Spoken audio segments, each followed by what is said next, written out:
Good evening বন্ধুরা, সবাইকে জানাই শুভ সন্ধ্যা। আশা করি সবাই অনেক ভালো আছো, আমিও ভালো আছি। এমএস ফ্যামিলি চ্যানেলে নতুন একটা ভিডিওতে সবাইকে অনেক অনেক স্বাগত, অনেক ভালোবাসা।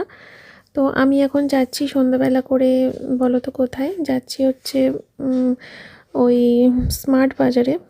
সেখান থেকে মাসিক বাজার তুলে নিয়ে আসবো। বাজারে আজকে প্রচুর ভিড় ছিল, তো যাওয়ার পথে খুব আস্তে আস্তে গাড়ি চালাতে হচ্ছিল, কারণ সরস্বতী পুজোর বিসর্জন বেরিয়েছিল সে কারণে। তো আমাদের কিন্তু কেনাকাটা করা সব কিছু হয়ে গেছে। আর এর আগের ব্লগটা বিকেলে শেষ করেছিলাম, সন্ধ্যাবেলা শেষ করেছিলাম, তারপরে আর কি সন্ধ্যের থেকে আবার ভিডিওটা শুরু করলাম, বুঝলে। আর নাহলে ভেবেছিলাম কালকে সকাল থেকেই করতাম ভিডিও শুরু, কিন্তু সন্ধ্যা থেকেই করলাম, যেহেতু একটু বেরিয়েছিলাম তার জন্য ভাবলাম একটু একটু ভিডিও করে রাখি। ওই সকালবেলা ভিডিও করব, ওখানে আমি অ্যাড করে দিতে পারবো। যাই হোক, গুড মর্নিং সবাইকে, শুভ সকাল। তো এই যে সকাল থেকে আবার ভিডিওটা কিন্তু কন্টিনিউ করছি। গতকালকে রাত্রে শোবার আগে জামা কাপড়গুলো সব কাচতে দিয়ে দিয়েছিলাম, মেশিন অন করে দিয়ে শুয়ে পড়েছিলাম। আমি এভাবেই কাচাকাচি করে থাকি, রাত্রিবেলা শোবার আগে মেশিনটা অন করে দিই, আর তারপরে অটোমেটিক হতে থাকে। ওই 45 মিনিট মতো লাগে, পুরোপুরি শুকিয়ে যায়, তারপরে অটোমেটিক অফও হয়ে যায়, অসুবিধা হয় না। আর আমি সকালবেলা ঘুম থেকে উঠে ব্রাশ টাশ করে তারপরে জামা কাপড় মেলতে যাই আর কি। তো জামা কাপড়গুলো বের করে রেখে আসলাম, এখনও ছাদে যাওয়া হয়নি, যাব। তার আগে ভাবলাম একটু টাটা করে দিই। প্রত্যেক দিন তো টাটা করি আমি যখন স্কুলে নিয়ে যাই মেয়েকে আর কি। তো সকালবেলা মেয়েকে একটু ভাজা ছিল, পেঁয়াজ কলি ভাজা, গাজর ভাজা, ওগুলো দিয়ে আর ভাত খাইয়ে দিয়েছি। আর ডিম সিদ্ধটা করা হয়নি, তো ওগুলো দিয়েই ও ভাত খেয়ে নিয়েছে। আর এই তো সোমনাথ ফল খেলো, টক দই খেলো। আর আমি সকালবেলা আজকে ওই মেয়ের সাথে ভাজা দিয়েই ভাত খেয়েছি। তো সোনামা এখন স্কুলে চলে গেল, বাড়ি আসবে সেই 3:30-র সময়। অনেকটা সময় আমি এখন বেশ অন্যরকম দিনগুলো কাটছে, সেই আগের মতো, আগে যেমন মেয়ে স্কুলে যেত আর আমি এভাবে থাকতাম। যাই হোক, তো জামা কাপড় মেলছি এখন, দেখো। জামা কাপড়টা মেলা হয়ে গেলে তারপরে কিন্তু আমি নিচে গিয়ে রান্না বান্না বসিয়ে দেবো। ছাদটা কি সুন্দর ফাঁকা আর কি পরিষ্কার লাগছে না বলো? ছাদে যতবারই আসছি ততবারই আমার মনটা ভালো হয়ে যাচ্ছে। এমনিও দেখবে পরিষ্কার পরিচ্ছন্ন জায়গা দেখলে না মনটা খুব ভালো লাগে, সব মনটা মানে ফ্রেশ হয়ে যায়। তো অনেকেই তোমরা কমেন্ট করেছিলে যে দিদিভাই তোমার মেয়ের স্কুল এত দেরি করে খুললো, আমাদের বাচ্চার স্কুল তো 2 তারিখে খুলে গেছে। হতে পারে, এবার এক এক জায়গায় এক এক রকম, তাই না বলো? সব বাচ্চাদের স্কুল যে একই দিনে খুলবে এরকম তো কোনো ব্যাপার নেই। আমাদের এখানে এই মেয়ে যে স্কুলে পড়ে, ওই প্রত্যেকবারই সরস্বতী পুজোর পরে একবারে স্কুল খোলে। তার আগে স্কুল ঠিকমতো হয় না, কখনো আধা ঘন্টা পর ছুটি দিয়ে দেয়, কখনো 1 ঘন্টাও ছুটি দিয়ে দেয়। আবার তো মাঝখানে প্রচণ্ড ঠান্ডা পড়েছিল বলে সরকারি নির্দেশ অনুযায়ী টানা 10 দিন স্কুল ছুটি দিয়েছিল। মানে এই জানুয়ারির 2 তারিখের পরেই এই ঘটনাটা ঘটেছিল, বুঝলে। তো সব কিছু মিলিয়ে 27 তারিখ থেকে স্কুল খুললো। আর এই যে ব্যস্ততার জীবনে পৌঁছে গেছি একদম সে আগের মতো হুটোপাটা করে সেই সকালবেলা ওঠা। তো আজকেও আমি অনেক সকালে উঠেছিলাম, কিন্তু আমি রান্নাটা করে উঠতে পারিনি। মানে গতকালকে যেরকম মেয়ে স্কুল যাওয়ার আগেই আমার রান্না হয়ে গেছিলো, আজকে সেটা হয়নি। তার কারণও আছে। তার কারণ হচ্ছে এই যে আমি ভাতটা নামাতে পেরেছিলাম সকাল সকাল, যেহেতু মেয়ে স্কুল যাবে তার জন্য ঘুম থেকে উঠে ভাতটা বসিয়ে দিয়েছিলাম, কিন্তু তরকারিটা করে উঠতে পারিনি, যেহেতু এই যে চিকেন অর্ডার দিয়েছিলাম। তো চিকেনটা আসবে, আমি পরিষ্কার করব, ধোবো, অনেকটা সময় লাগে মাংস ধুতে, তোমরা তো জানোই।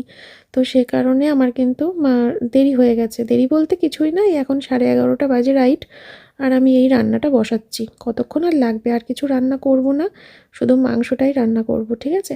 তো মাংসের মধ্যে সমস্ত কিছু দিয়ে দিয়েছি। আর আমার খেয়াল নেই তোমাদের সাথে ক্যামেরা অন করে, মানে মনটা ক্যামেরার দিকে ছিল, যে ক্যামেরা করছি আমি, ভিডিও করছি, মনটা সেই দিকে ছিল। সে কারণে আমি জিরের গুঁড়োটা দিয়ে মাখতে ভুলে গেছি। পরে যখন কষাচ্ছিলাম তখন আমি খেয়াল পড়লো যে আরে আমি তো জিরের গুঁড়ো দিয়ে মাখাইনি।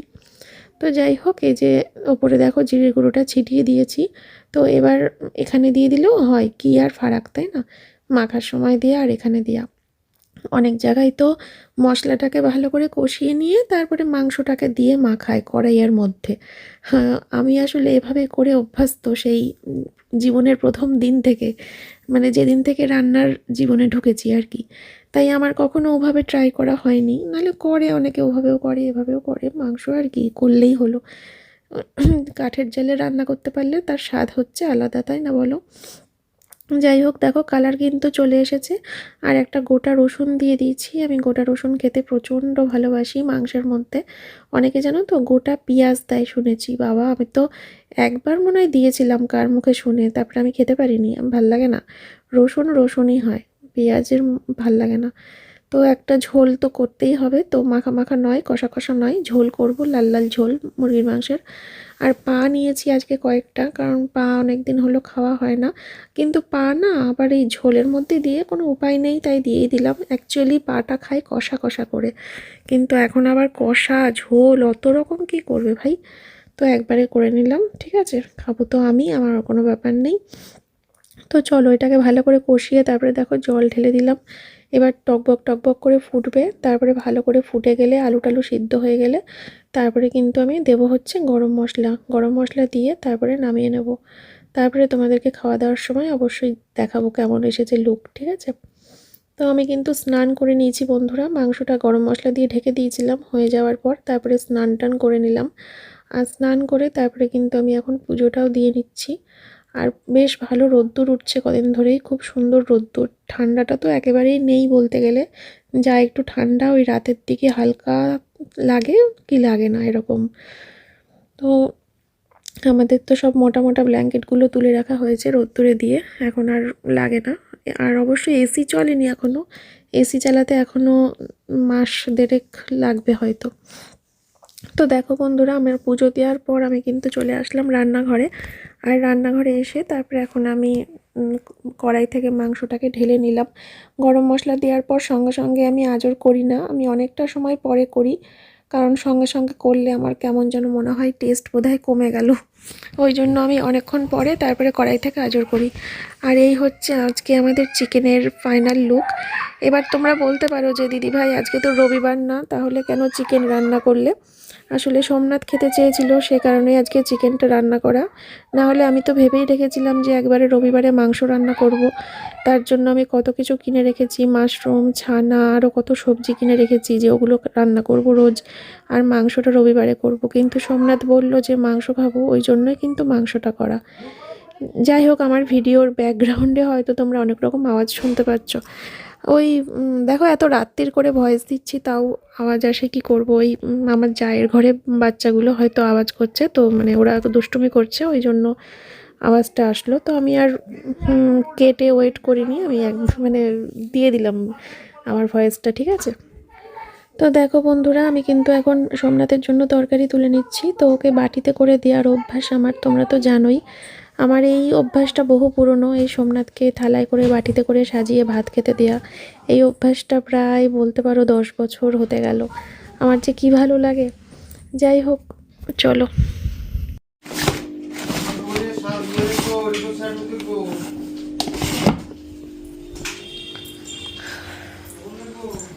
এই তো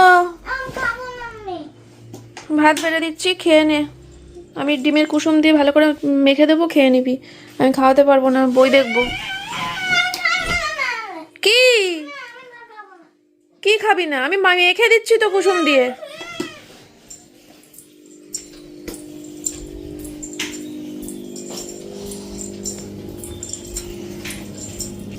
তো বন্ধুরা, তোমরা তো বুঝতেই পারছো যে আমার মেয়ে জানে না আজকে চিকেন হয়েছে, আর ওর সব থেকে অপছন্দের রান্না হচ্ছে ডিমের ঝোল, যেটা ও একদম পছন্দ করে না। ডিমের ঝোল জিনিসটা পছন্দই করে না, বুঝলে তো। ওই জন্য আমি ওকে ডিমের ঝোলটাই বলেছি। যেদিনকেই ডিমের ঝোল করি ও খুব রেগে যায়। মানে ইলিশ মাছ, আর হচ্ছে ডিমের ঝোল, এই দুটো হচ্ছে ওর সব থেকে অপছন্দের খাবার। ওই জন্য ও আমাকে বলে খাইয়ে দাও, তাহলে নাকে মুখে গুজে খেয়ে নিতে পারবো, কিন্তু একা একা খেতে পারবো না, এরকম বলে। তো বুঝতেই পারছো আজকে আমি ওকে এখনও কিছু বলিনি। এইবার তোমরা দেখবি ওর রিয়াকশানটা। মানে বাড়িতে আসার সাথে সাথেই চিৎকার করতে শুরু করেছে, কিসের জন্য ডিমের ঝোল করেছো? হ্যাঁ, আগের দিন মাশরুম কিনলা, মাশরুমটা করতে পারতা। ছানা কিনলা, ছানার তরকারিটা করতে পারতা। হ্যাঁ, তা না করে তুমি কিসের জন্য ডিমের ঝোল করেছো? চলো দেখি কি হয়।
এমা মেখে দিয়েছি ডিম দিয়ে।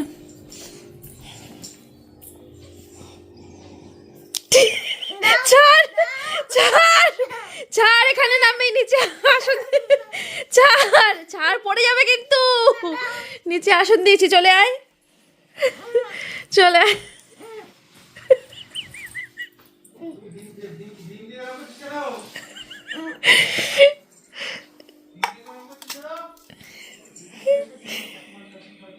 মুরগির কষ্ট পায় তাই মুরগি ডিম খাওয়া ভালো না, মাংস খাওয়া ভালো।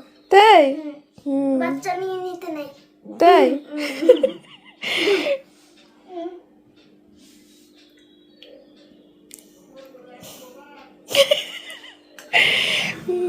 এ মাথা তো ঢুকিয়ে দিয়েছিস থালার মধ্যে। কেমন আছে আমার রান্না? ওলে বাবালি, ওলি বাবালি, ওলি বাবালি, অজ্ঞানী হয়ে যাচ্ছে। খাও। একদিন বলবো আগে খাই। তুমি ভাবোই নি আজকে চিকেন হতে পারে? Thank you. ওই বাবা, খুব সারপ্রাইজ হয়ে গেছো।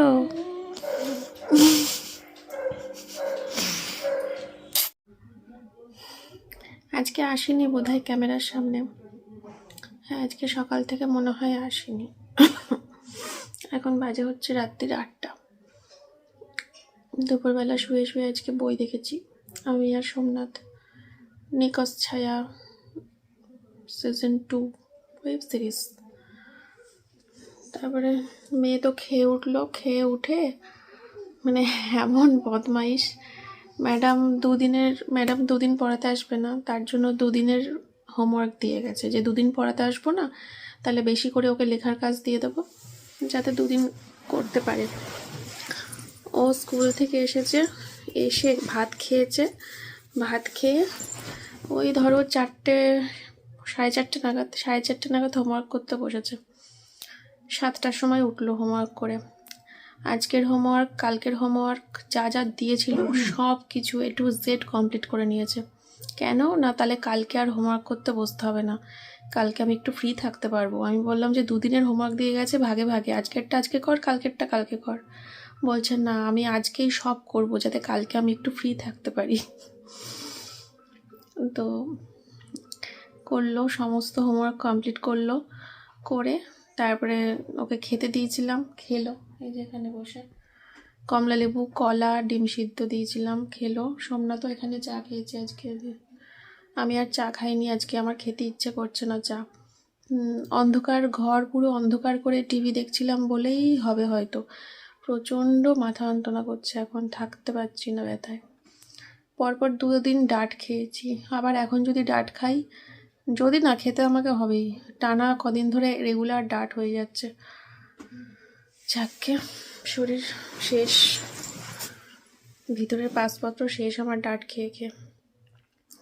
মাথা যন্ত্রণা বেশিক্ষণ হলে না সহ্য করা যায় না, এরপরে আমার আস্তে আস্তে কত রকম সিমটম শুরু হবে যদি ওষুধটা না খাই। চোখটা লাল হয়ে যাবে কিছুক্ষণের মধ্যে, বমি হবে, অনেক কিছু হবে। ওষুধটা খেয়ে নিলে ব্যথাটা কমে যাবে, আর কিছুই হবে না। যাই হোক, চলো আমি এখন বিছানাটা তুলবো। এই অবস্থা বিছানা তুলবো। আর এই যে জামা কাপড় দেখো লাট হয়ে রয়েছে একদম চেয়ারের ওপরে। জামা কাপড় ভাঁজ করতে হবে, বিছানা তুলতে হবে, আর রাতে ডালিয়া বসাতে হবে। ভাত আছে শুধু মেয়ের আর জনের, আমার আর সোমনাথের ডালিয়া বসাবো, চিকেন দিয়ে ডালিয়া দিয়ে খাওয়া হবে। তো বন্ধুরা, মাথা যন্ত্রণা করে যাচ্ছে প্রচণ্ড, তারপরেও সেই যন্ত্রণা উপেক্ষা করে বিছানাটা তুলে নিলাম, কারণ সন্ধ্যাবেলা করে বিছানাটা না তুললে কেমন একটা যেন মানে শরীর খারাপ লাগে, মন খারাপ, শরীর খারাপ সব লাগে। মানে প্রত্যেক দিনকার কাজ প্রত্যেক দিনের রুটিন ওয়াইজ না হলে না কোথায় একটা যেমন কেমন হয়ে যায়, এলোমেলো হয়ে যায় সব কিছু আমার। তো যাই হোক, তুলে নিলাম। তারপরে এখন জামা কাপড়গুলো ভাঁজ করব। আর দেখো কত জামা কাপড় এই ভাঁজ করতে করতে তো। আর হ্যাঁ, জামা কাপড়গুলো ভাঁজ করার আগে কিন্তু আমি বসিয়ে এসেছি রান্নাঘরে, ডালিয়াটা বসিয়ে এসেছি। তো একদিকে ডালিয়াটা হতে থাক, আর একদিকে আমি এখন জামা কাপড়গুলো ভাঁজ করতে থাকি, ঠিক আছে? এগুলো ভাঁজ করে জায়গা মতো তুলে রাখবো। আর ভেবেছিলাম আজকে হয়তো ভিডিওতে ভয়েস দিতে পারবো না, কিন্তু রাতে শোয়ার আগে ওষুধ খেয়ে মাথা যন্ত্রণা কমে গেছে, তাই এডিট করে নিলাম। বন্ধুরা, আমার সমস্ত জামা কাপড়গুলো ভাঁজ করে নেওয়া কিন্তু হয়ে গেছে। এবার এগুলোকে শুধু জায়গা মতো ঢুকিয়ে নেওয়ার পালা। কথা বলতে পারছি না, খুব কষ্ট হচ্ছে গো মাথার মধ্যে। যে আমার লেগিংস, এগুলো আমার শীতের পোশাক, এগুলো বক্স খাটের মধ্যে যাবে। এটা মেয়ের জামার লাইন, এটা মেয়ের শীতের পোশাকের লাইন, এটা কিছু ব্লাউজ কাচা হয়েছে, আর এটা হচ্ছে মেয়ের টপ, আমার কুর্তি, মেয়ের ফুল প্যান্ট, হাফ প্যান্ট, এগুলো হচ্ছে আমার নাইটি। আর সোমনাথের এগুলো সব শীতের পোশাক। সোমনাথের স্যান্ডো গেঞ্জি, হাফ প্যান্ট, ওর জিন্সের প্যান্ট। সোমনাথের জিনিসগুলো ওই ঘরে যাবে, ওর আলমারিতে। আর এগুলো কিন্তু সব একদিনের কাঁচা না, এগুলো 2 দিনের কাঁচা। বাসনগুলো গোছাতে হবে, বাসনগুলো রাতে শোয়ার আগে গুছিয়ে নেব, খাওয়া দাওয়া হয়ে গেলে তারপরে গুছিয়ে নেব। এখন দেখো বাজে হচ্ছে 8:35। আমি জামা কাপড়গুলো ভাঁজ করার আগে ডালিয়াটা কষিয়ে গেছিলাম। জামা কাপড়গুলো ভাঁজ করেছি, ডালিয়া কমপ্লিট হয়ে গেছে।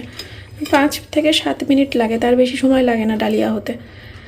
আর হচ্ছে আজকে হলুদ ছাড়া করেছি, হলুদ দিইনি। এই হলুদ ছাড়া ডালিয়া খুব টেস্ট লাগে খেতে, আর মাংস দিয়ে খাবো তো বেশ ভালো লাগবে। এই যে এখানে এই 2 ব্যাগ মাসকাবাড়ি বাজার নিয়ে আসা হয়েছে। তোমরা ঠিক যেমন যেমন বলেছিলে আমাকে, আমি ঠিক তেমন তেমন করেই কেনাকাটাগুলো করেছি। মানে তোমরা যে বলেছিলে না লিস্ট, অনেকে তো জিজ্ঞেস করেছিলাম বলে সব অনেকেই কমেন্ট বক্সে আমাকে লিস্ট করে দিয়েছিলে, তো ঠিক সেরকমভাবেই কিনে নিয়ে এসেছি। ঠিক আছে, বেশ একদম ওরকমভাবে। আর আমার খুব সুবিধাও হয়েছে, তোমরা এত সুন্দর করে বলেছো, এত সুন্দর করে বুঝিয়ে দিয়েছো। কত বড় বড় কমেন্ট এসছে ওই ভিডিওটার মধ্যে, যেখানে আমি জিজ্ঞেস করেছিলাম যে মাসকাবাড়ি বাজারের হিসাবটা কিভাবে করব। তো অনেক মানুষে অনেক সুন্দর করে বুঝিয়ে দিয়েছো আমাকে, তার জন্য সবাইকে আমার তরফ থেকে অনেক অনেক অনেক ভালোবাসা। ঠিক আছে, তো আমি এবার আস্তে আস্তে বুঝে যাব যে জিনিসটা কী। যেমন আজকে যদি দেখাতে পারতাম তোমাদেরকে ভালো হতো, কিন্তু আজকে আমার শরীরের কন্ডিশন নেই যে আমি তোমাদেরকে সব দেখাবো। ওই জন্য ওগুলো আমি এখনও গুছিয়েও রাখিনি, যে তোমাদেরকে দেখাবো তারপরে গুছিয়ে রাখবো, ওই জন্য গুছিয়েও রাখিনি। কিন্তু দেখো আজকে আমার শরীর সেই জোর পাচ্ছি না, মাথা যন্ত্রণায় ফেটে যাচ্ছে। নাহলে এখনই আমি তোমাদেরকে দেখাতে বসবো বলেই ভেবেছিলাম, কিন্তু এত মাথা যন্ত্রণা করছে আর পারবো না এখন দেখাতে। পরের ব্লগে দেখাবো, ঠিক আছে? বলো তো আমাকে এই ব্যাগটা কে গিফট করেছিল, দেখি তো তোমাদের মনে আছে কি না। বেশি দিন কিন্তু হয়নি, মন্দারমণি যাওয়ার সময় আমাকে কে গিফট করেছিল বলো। অ্যাকচুয়ালি মন্দারমণিতে ঘুরছিলাম যখন, ঘুরতে ঘুরতে ব্যাগটা ছিঁড়ে গেছিলো। তারপরে ব্যাগটা আমি দোকানে সারাতে দিয়ে এসেছিলাম, যে ব্যাগটা এই যে এইখান থেকে খুলে গেছে, এই যে এইখান থেকে, এই যে এইখান থেকে জয়েন্ট থেকে খুলে গেছে এই দড়িটা। তো আমি দোকানে সারাতে দিয়েছিলাম। এবার দোকানে 2 দিন পর গেছি ব্যাগটা ফেরত নিতে, দেখি কি ইঁদুরে কেটে দিয়েছে ব্যাগটা। কীরকম লাগে তখন বলো। আমাদের চেনা জানা দোকান, আমি ওই দোকানেই যাই বহু বছর ধরে, বিয়ের আগের থেকে, খুব ছোটোবেলা থেকে ওই দোকানেই ব্যাগ সারাই। কোনো দিন এরকম ঘটনা ঘটেনি, এই প্রথম। এবারে আমি বললাম যে দেখুন ব্যাগটা তো আমার, উনি বলছিল যে আমি টাকা দিয়ে দিচ্ছি, টাকা দিয়ে দিচ্ছি। আমি বললাম দেখুন ব্যাগ তো আমি তো আর কিনিনি এই ব্যাগটা যে আমি সেই দামটা আপনাকে বলবো, আপনি আমাকে টাকা দিয়ে দেবেন। তো আমি তো অ্যাকচুয়ালি ব্যাগটা গিফট হিসেবে পেয়েছিলাম। এবার গিফটের জিনিস, নিজের পয়সার জিনিস কেনা খারাপ হয়ে যাওয়া বা হারিয়ে যাওয়া, নষ্ট হয়ে যাওয়া, সেটা একরকম কষ্ট। কেউ একটা জিনিস আমাকে হাতে করে উপহার দিল, সেইটা হারিয়ে, মানে নষ্ট হয়ে যাওয়া, হারিয়ে যাওয়ার একরকম কষ্ট। কি বলবো বলো তো, ইঁদুরে কেটে দিয়েছে ব্যাগটা, দোকানদার ওনারও খারাপ লাগছে আর আমার তো কষ্ট হচ্ছেই। দেখি তোমরা কে কে মনে রাখতে পেরেছো ব্যাগটা কে দিয়েছে আমাকে, কমেন্ট করো। তো দোকানদারকে বললাম যে আমি জানি না, আমাকে এরকম ব্যাগ আপনি আমাকে একটা গিফট করবেন। এমনি অন্য কোনো বাজারে অন্য কোনো দোকান হলে আমি এরকম কথা বলতাম না, ঠিক আছে যাকে যাক ছেড়ে দিতাম। যেহেতু আমি ছোটোবেলা থেকে ওই দোকানে যাই, আমাদের সাথে একটা আমার বাবা মা আমাকে খুব ভালো করে চেনে, মানে আমার বাপের বাড়ির দিককার লোক আর কি।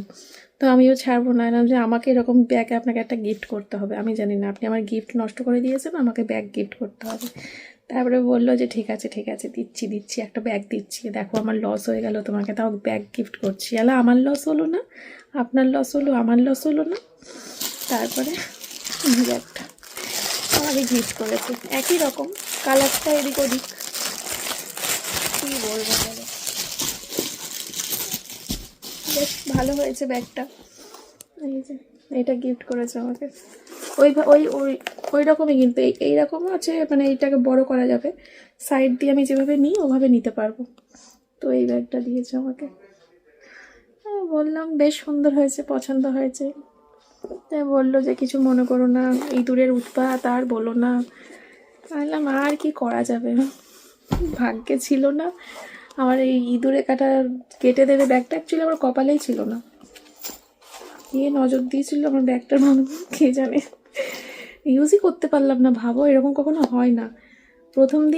প্রথম দিন ইউজ করতে গেছি, চেন ছিঁড়ে গেছে। চেন সারাই করতে দোকানে দিয়েছি, ইঁদুরে কেটে দিয়েছে। মানে এটা একটা মানে কি বলবো, যেন অভিশপ্ত ব্যাগ, যে তুই ব্যবহার করতে পারবি না মানে পারবি না। যাই হোক, কালারটা খুব মিষ্টি একটা কালার ছিল। আমি বলেছিলাম এই সেম কালারের ব্যাগ আমাকে দিতে হবে, তো সেম কালারটা পাইনি, কাছাকাছি হয়েছে, কাছাকাছি। আর কি করা যাবে, চলো, এটা তোমাদেরকে বলার ছিল। ঠিক আছে বন্ধুরা, আজকের ভিডিওটা আমি এখানেই শেষ করছি। এখন ডিনার করে নিয়ে তারপরে ডাট খাবো, দিয়ে বিছানা করে শুয়ে পড়বো। আজকের ব্লগটা এ পর্যন্তই রাখছি। তোমরা সবাই খুব ভালো থেকো, সুস্থ থেকো। তোমাদের সাথে দেখা হবে আবার কালকে নতুন একটা ভিডিওর সাথে। আর আমার যা মাথার কন্ডিশন, যা ব্যথা করছে, আজকে আমি এডিট করতে পারবো না, সেটা ভালো করেই বুঝে গেছি। মানে কালকেও তোমরা সেই দুপুরে বিকেলে ব্লগ পাবে, সকালে পাবে না। টাটা।